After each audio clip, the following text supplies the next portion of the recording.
គម្រោងចាំពេលល្អចាប់ផ្ដើមឥឡូវនេះ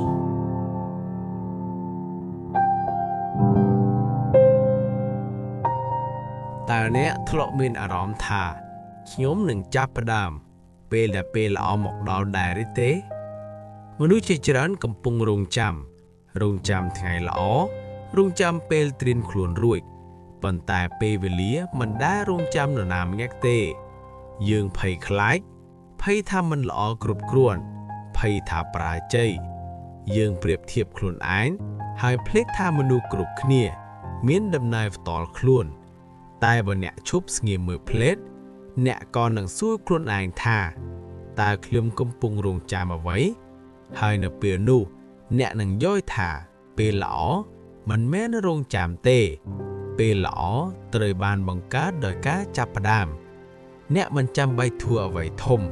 តែត្រូវធ្វើអ្វីមួយបើធ្វើខុសវាមិនមែនជាបរាជ័យទេវាគឺជាការរៀនរាល់ជំហានទូកកំពុងធ្វើឲ្យអ្នកក្លាយជាមនុស្សល្អជាងម្សិលមិញទំនុកចិត្តមិនមកពីការរងចាំ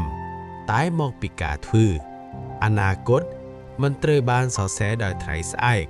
តែដោយថ្ងៃនេះប្រសិនបើអ្នកកំពុងស្ទាក់ស្ទើរនេះគឺជាសញ្ញាមួយសម្រាប់អ្នកកុំរងចាំពេលល្អចាប់ផ្ដើមឥឡូវនេះចាប់ផ្ដើមថ្ងៃនេះពេលល្អ